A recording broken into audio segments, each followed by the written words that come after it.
All right, so we're live. Let me shut this up.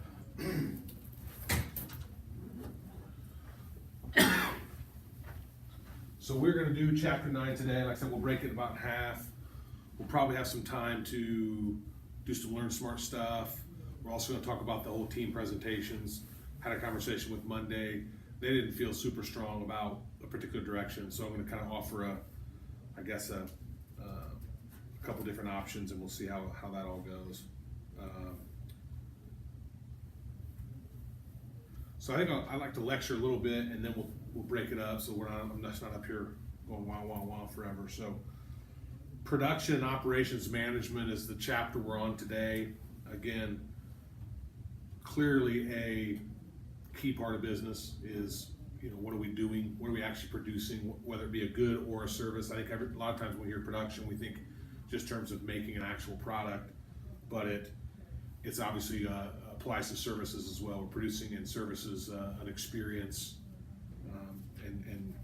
and still matters. So I think some people are wired to be an operations sort of person. I think there's a lot of industry opportunity if you can be good at operations. I think you have to be somewhat of a logical thinker, a practical thinker, to be good in operations. So just a story about a guy, came over and, started working at Flexing Gate, which is kind of an auto supplier, I believe, and turned around and bought the place and crushing it. And I think he's the same guy that owns the Jaguars. You guys don't know? I think he owns the Jacksonville Jaguars too. I could be wrong, but yeah, it looks familiar. I like his jacket. what's that? I like his jacket. What does his jacket look like? It's Oh a yeah, very cool jacket. I think maybe he's a soccer guy too. Maybe for some reason, that's why a lot of people think he might take the Jaguars to London. I think maybe because I think he's maybe a soccer guy too. Well, manufacturing in the United States has obviously been changing a lot from back in the heyday, sort of period where, it's getting smaller. It's also changing how we actually produce stuff, meaning we're getting a little bit more robotic, a little bit more computerized. So the total number of jobs available in manufacturing are continuing to go down. That being said, it is still a big chunk of our business. And so this slide shows you some of the manufactured goods that are employing a lot of people in the United States. Again, transportation. We always think of cars, and we know we kind of have kind of a rough sense that some of the jobs are going to Mexico and that sort of thing. But plane production is still really big here in the United States as well. With Boeing and I think Lockheed Martin does a lot of planes, and so that's still a pretty strong production area as well. And then you can go down through the list there and look at some of the others that are they're still very, very valuable businesses. As far as the largest manufacturers, I found it interesting that General Motors or Ford are not on here, right? So they're clearly have gotten smaller. I was a little surprised that Polaris was that high, because all I know them for are like ATVs and watercraft, and so I didn't realize they would be. I don't know what else. Maybe there's something else. They're a whole other industry. Maybe they're in that I don't even know about. Are you guys familiar with them? No. Figured Toyota would be up there. Well, this is U.S. manufacturer, so Toyota would be a large presence, but would be a Japanese owned. Even though they would still have a lot of production and manufacturing jobs in the U.S., I think it would report back to Japan. Farm in a Box, just again an idea of different ways to improve agriculture. The big thing with agriculture, if you spend any time looking at it, is the amount of waste that happens because of the transportation. So there's all kinds of smart people trying to figure out how can we get back to, we used to obviously grow in our backyard, grow in our community, that sort of thing. And then we got these mega farms going, and they started growing huge amounts, and yet the transportation of these products was hurting the things we get in our grocery. So then they had to start to kind of engineer our vegetables, our fruits to survive transit. So there's a kind of a big push now to be like, hey, let's try to find a different way to grow back locally. Well, it's obviously difficult because the cost of land is so expensive. So they've done things like I've seen some where they're doing, they're putting gardens on the roofs of, like your Walmarts and your grocery stores, and they'll really grow the stuff up there, and then when it's done, take it right downstairs and sell it sort of thing. I have not seen this one, but same sort of thing. Is there a way for us to be able to move these farms, on trucks? So, some of the service jobs that are out there, I don't think this list shocks you much. If you think of the service sector, it's something that we're providing someone that's not a good, it's not tangible. We can't touch it, feel it, ship it, pack it up, that sort of thing. So I think in my mind, doctors and lawyers come to my mind almost first, as far as, if I'm in the service industry wanting to make a bunch of money. And then accounting would be next for me. And I wouldn't have thought of entertainment, but I would guess that because there's some entertainers that are just crazy rich, that is kind of driving up. When I think of entertainers, I think there's a lot of people who are starving, too, but there must be enough that are making it big. But 85% of the jobs are in the service sector. So, again, from a college graduate standpoint, you have a very significant chance of going to work in a service-minded business more so than a manufacturing-minded business.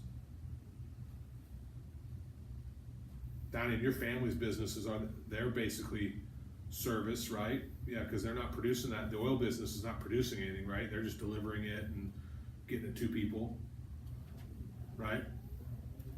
And same with the auction, right? It's more of a distribution company. Yeah, which is really services, because they're not really making anything.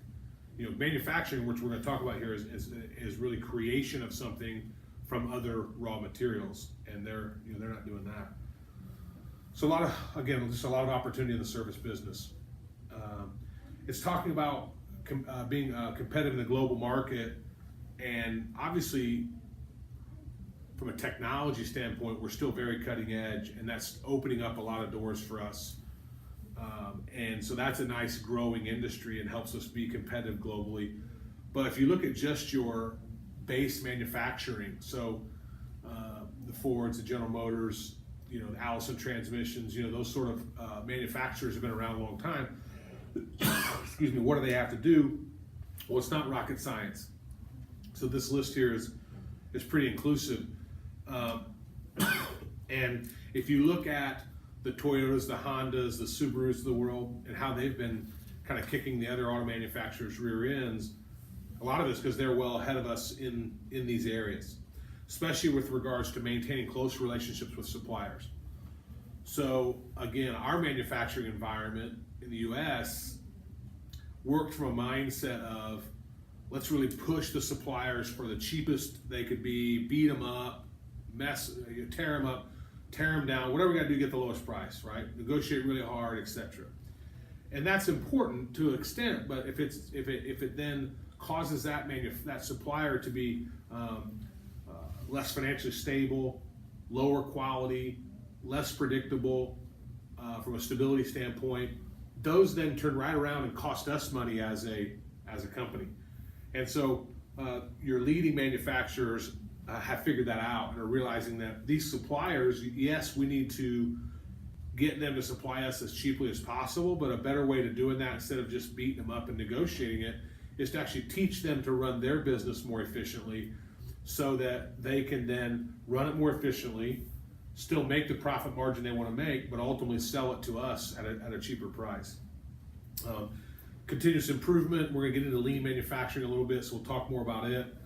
Focus on quality. Again, I think as consumers, we're more focused on value, which is a combination of price and quality. I think for a long time, the manufacturers in the US thought if it's cheaper, that's better.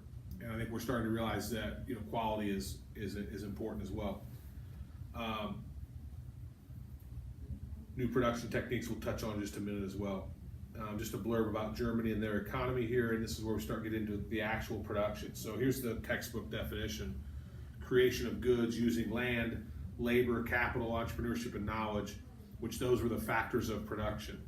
So you hear the factors of production used a lot in all kinds of business classes. So worth committing to memory that land, labor, capital, entrepreneurship, and knowledge are the ingredients, if you will, the things that go into producing anything. And then it's not surprising that the production process and then the operations process, they all need oversight. And so those are those management positions.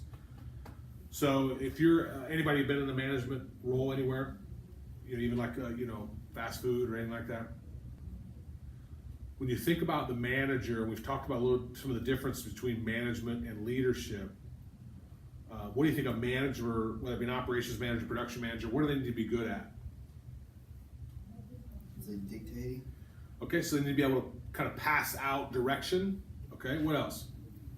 Well, I was gonna say they need to be good at leading people. Okay, so even though they are a manager, they ought to have some leadership and definitely interpersonal skills. Be able to communicate, be able to command respect, those sorts of things. Okay, what else? Think if you're a business owner and you're hiring a manager, what do you want them to be able to do? You have to be able to teach them how to teach others. Okay, so we've talked about that, the training and the development and the communication side, the interpersonal side. Is that all you really care about from the manager? If you're an owner of the business, what do you care about most? Why are you in business? Why are you in business? Make money? To make money. Okay, so how is a manager going to help you as an owner make money? What are they going to do? I think forecasting appropriately would be needed. Okay. Not overspending or know your environment or be able to plan ahead. Okay, good, man, you covered a bunch right there. So one of them, forecasting, would be, can we anticipate the needs of our customers? Are they going to want more product, less product? They want the same product, different product. Okay, so that whole anticipation is important. Okay, and then I think you mentioned something about like not spending too much money, right? So the ability to follow a budget. Okay, to not be to really be mindful of all of the resources that are being used up in our business. What are the resources that we're using? Every business is using. Labor. Okay, labor is a big one, right? So when I go to stay with my example, are we being mindful of how much we're asking of our employees? Are they taxed out? Are they underutilized? Do we have too many employees? Not enough? Do we have the wrong employees? Okay, so mindful of that. What else? What other resources are going through our business?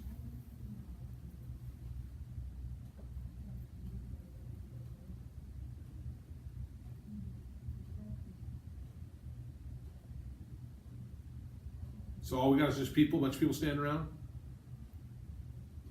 We're making these tables right here, and all we got are people. We have business yet? Okay, no. What else we need? Machines. Okay, so you got some equipment. Supply. We need raw materials for the tables, right? So as a manager, I got to be mindful of what is my usage of those raw materials. Do I have too many stacked around? Do I have not enough? Are we delaying production? Do I have bad quality of my supplies? Okay, what else? So we got a bunch of raw materials, a bunch of people standing around. We got some machines. You have to get them arranged where they need to be. Okay, so we got to organize them, lay out the facility, know how stuff meets up, where the people need to stand, how's the product get to them. That whole process needs to be developed and monitored, right? Still one big one. The employees there because they just love you and they want to just stand there and stand by the material. Why are they there? It's interesting. Make money. Make money. So now a manager also has to be very mindful of, are we paying people appropriately? Are we overpaying people? Are we paying for too much for our supplies or not enough? And then the final resource that a lot of people don't think of is information. So information's flowing through your business just like your raw materials, just like your money is. And I've got to make sure as a manager that I am I'm mindful of that information. Am I learning from it? Am I redirecting it, providing it back to my employees? Okay. So that's what an operations manager is doing. Any manager is doing. Operations is mostly just following that on the production side. Meaning, they might stop short of actually interacting with the customer. They're mostly focused on just the preparation of the product. On the service side, what manager, if we're in a hotel business, what are those managers focused on? Satisfaction. Yeah, is the experience is the experience a good value? Is the customer satisfied with what they got? So what are some of the moving parts that they've got to be aware of? Think about you going to a hotel. What's going to turn you off? For me, it'd be just overall appearance. Is it clean? Is Yeah, the staff so- welcoming? Yeah, cleanliness. Does Can the I staff find help? greet me? Keep going. Yeah, what else? Can I find help? Does someone Okay, have if I to need wait around, try to find someone? Or yeah, I have a someone question. approach me? Yeah. Do I have what I need? Are there towels? Did they anticipate me forgetting my toothbrush and have one available? Okay, so those sort of things. So that's what the managers are thinking about in the hotel room. Okay. Apps. What apps are you guys using? I can't get any on my BlackBerry, so I don't use any apps. I can't even get Uber on my BlackBerry. Chase. Your bank app? Yeah. Okay, yeah, sure, for Yeah. sure. Chase, Uber, use the Delta app when I flew. Bird in the summertime. What's Bird? It's you get on Bird and it tells you where all the birds are. Oh, like to hunt? No, Or to- like you know what a bird is. Oh, Like the scooters. Yeah, I'm thinking of trying to become one of those little charger guys. You know anybody doing that? That like picks them up and charges them No, but overnight? I've seen them. I mean, you make like $5 a charge or something. Yeah, I mostly just want it so I can make sure I have one outside my house. So when I want to use one, I got one right there. Yeah. I use my work email app a lot. Oh, okay. Outlook. I use that Yeah. a lot. Okay. Yeah, Outlook. So there's obviously a million over there, and they're coming around all the time, and it's becoming a huge industry, really. So here's a good little graph. We talked about these inputs. Waze is a good. Yeah, I've had a friend just tell me about that one. That might be better than even Google Apps, or Google Maps or whatever. I just downloaded Waze. Yeah, I had a guy, I coach his son, and he was talking about it. So we've talked about these. Are we clear on these inputs? What's capital? It can be, but it's money. Okay? So you see capital, think money. So for any business to be successful, they might need any or all of these, right? What's entrepreneurship? What do they think? What ingredient is that? Being able to make something out of nothing. Yeah, it's kind of the idea, right? It's the problem, it's the vision, it's the, man, we could do that and make some money. Okay, and the knowledge is more, once we've got the idea, knowledge is more of how we go about doing it. Okay. And then the production controls, planning is a big one. Mark's talked about forecasting, that's a big one. But not just the future, but also planning today. Strategy is not in here. I mean, it's really under planning, but strategy, is critical for a manager. We talked about a lot of the things that the manager's doing right here in this step. And so there's three kind of outputs that a business has: goods, services, and ideas. What do you mean by ideas? What's a business that's huge, making a bunch of money, all kinds of people making money, and it's really about ideas? People don't think about this often as a business. Politics. What does politics produce? It's not good, right? It's not really a service. You could say that some government agencies produce a service eventually when politics finally create a budget for them and make them available. But really, the whole political machine is about creating ideas. There's another one. What's another one that's big time business that's really about ideas? Some would say it's got some services with it as well, but it's really about ideas. Religion. Religion is a huge business. People making money all over the place. And really it's about ideas. Okay? So a lot of times people forget those. They understand goods and services. A lot of times they'll forget those. Anybody remember the utilities?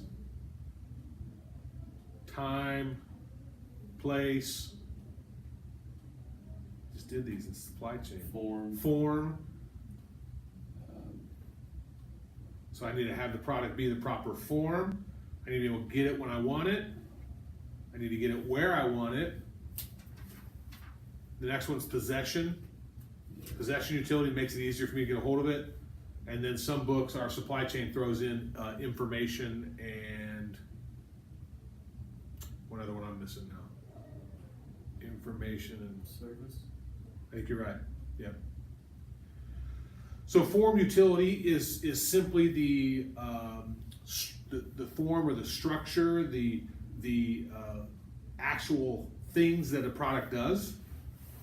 And obviously, as a manufacturer, as an operations person, that's what we're first and foremost focused on.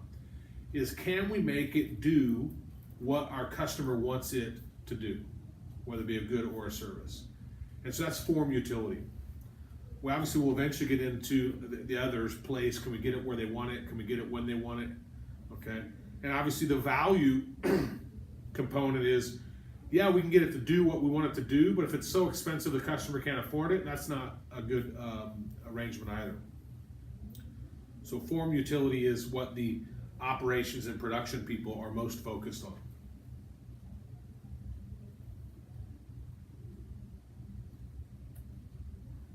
So just kind of different types of processing that are happening. Donnie talked about, hey, we got the goods, we got the people, we got the money. We still got to lay the factory out and make sure the process flows like we want it to flow. And so we have a kind of different ones here. The assembly process, I think we get. We've pictured enough assembly lines and we have a sense for that. And then that assembly line can run in what they call a continuous process or an intermittent process. What's the value of a continuous process versus what's the value of an intermittent process? Why might we choose one over the other? What does one do well, or what's the value of one versus the other? Probably the overall output. I think the continuous process would deliver more product. Okay, so continuous process, you could say, would be more efficient, right? We're going to produce a larger amount of product in a given period of time if we run a continuous process. That's what you're saying, Marcus? Okay, good. I agree with that. What else do we like or not like about others? I mean, you could also have a lot of errors though with that because it's constantly. Okay, maybe we don't do it as well. I would make the argument if you're running the continuous process, you probably get pretty good at it, and that you probably actually have fewer errors because you're doing the exact same thing over and over and over.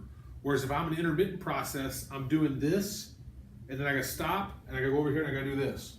And I would say that would be actually more fit for errors. Which one is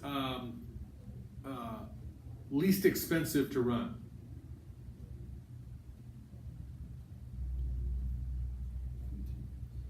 Continuous would be least expensive to run. Why? Because it's a fixed Yeah, cost. Everything you could just work on, streamline that baby as tight as you could get it with as little waste as you could get it. It's what lean manufacturing is trying to do, right? So why would anybody want an intermittent process? What's it provide? Why does it even exist if it's more expensive to run, maybe has more chance of errors? What's it do better?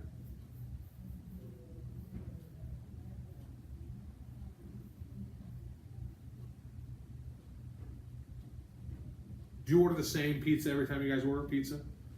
Like, is it the exact same every time? Same crust, same topping, same place? Pretty habitual, yeah. Okay. So, in your case, if we could set up a factory to run continuous process of making those pizzas, and your pizzas were cheaper, you'd be tickled to death, wouldn't you? Okay.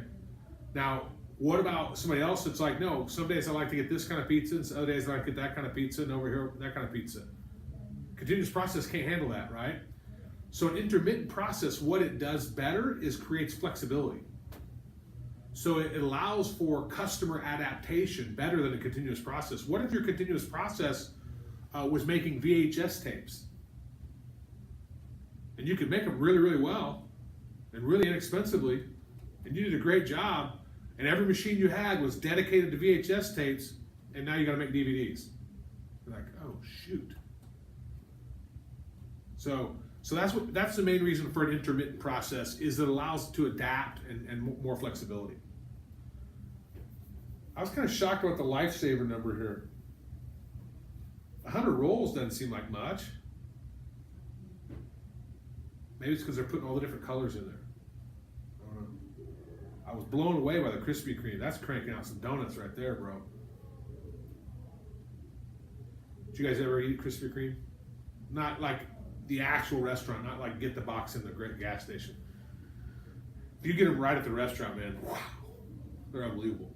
But when they first put those things up, I was like, I don't think that's gonna make it. Because like, how many donuts do you really eat? You know, and they kind of have the stigma of it's only a breakfast thing. Like, you guys ever remember? You guys are probably too young to remember this, but the orange juice people made a huge push to try to get people to realize that orange juice isn't just a breakfast drink. They wanted people to really drink orange juice throughout the day or whenever they wanted a refreshing drink and whatever, right? Because we had pigeonholed it as a breakfast thing. Same with chocolate milk. Chocolate milk, you guys would know this. What's the push for chocolate milk? Where are they trying to move chocolate milk from and to in the consumer's minds? Who normally drinks chocolate milk? Children. Okay. So if I'm selling chocolate milk and I want to get it to somebody else, who am I going to try to get it to? Adults. And what arena? Health. Yeah. Right. So think of the protein shakes and all that stuff. They're trying to compete in that market and say, hey, look, and all they're really trying to do is sell more chocolate milk, right? They're saying, hey, don't just think of it as a kid's dessert drink. This thing, it's really good for you, and etc. So anyway, I digress I got into marketing there for a minute. I love chocolate. Yeah. Who doesn't? What about when you get out of the silver thing in the like cafeterias? You know, you lift the big silver knob. Have you ever had milk out of it? Oh, that's the best milk. Have you ever had it, Marcus? No. Have you had it? The giant big silver thing is sitting on the table. It's got the big knob, and you lift it up, and the milk shoots out a little spit. You would know. You would know, because it's only a milk device, so it's not. You can't put. I mean, it's only milk coming out, all different kinds of milk, but it is the best milk. I don't know if it's because those things keep it so cold, because they're like in little bags in there. Oh my God, this is so good. You guys don't live on campus, I guess. Almost every cafeteria's got them. Okay, yeah, I've seen them. Yeah. So next time you see one, you go up and get one, because you're going to not even eat your lunch. You're just going to keep filling up on milk. All right, so we're going to walk through these 4 different types of efforts that are trying to make manufacturing even more competitive. In fact, why don't we take a quick break just so we don't lose all of our technology here, and this is a good stopping point. Let's take a quick break. I'm going to stop and then reload the technology, and maybe we'll actually get into the team presentations and then start lecturing again. All right.